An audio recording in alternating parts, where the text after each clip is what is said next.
I want to talk about the idea of compatibility. I feel like many people have a skewed idea about what compatibility is, and it usually comes down to something like this. Someone is compatible with me if they are just like me. Right? That's compatibility. I like bowling, he likes bowling, we're compatible. I like dogs, he likes dogs, we're compatible. I like skiing, he likes skiing, we're compatible. Let's look at that a little bit closely.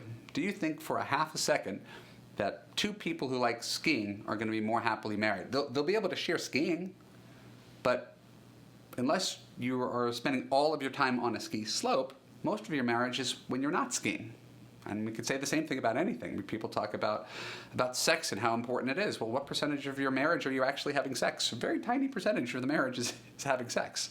Now, it's the only person you're having sex with, so it does matter. Right? No one's saying sexual incompatibility is something to sweep under the rug. But it's the icing on the cake. It's not the cake itself. So the marriage is the cake itself.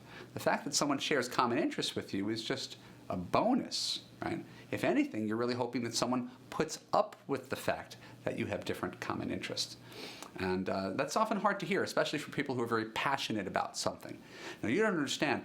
I go windsurfing 20 weeks a year, and I need a man who really likes windsurfing.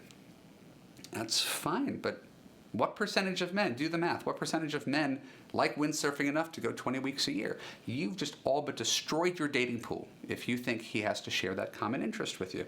It's lovely if you could share the interest, but really it's just being able to negotiate around someone who has an extreme passion for something. I remember reading a Wall Street Journal article once upon a time about marathon widows.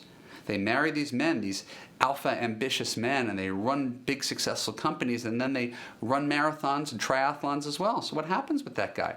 He wakes up at 4:30 in the morning, he trains for 2 hours, he goes to sleep at 8:30 at night, and what is left? A marathon widow.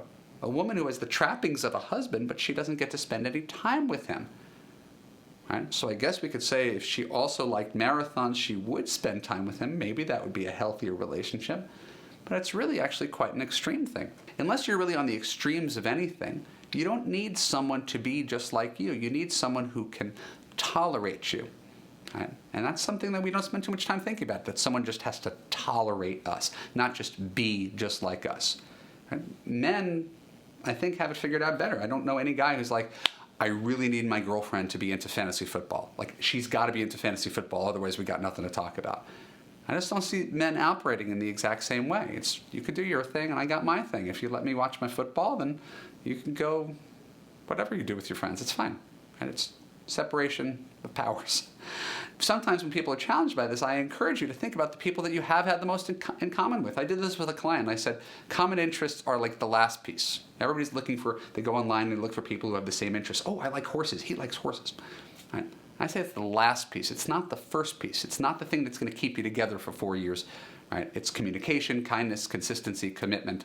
Right? Love of horses is kind of, in addition to that. So I said to this client, right, tell me about your ex-husbands. Right? Were they a lot like you?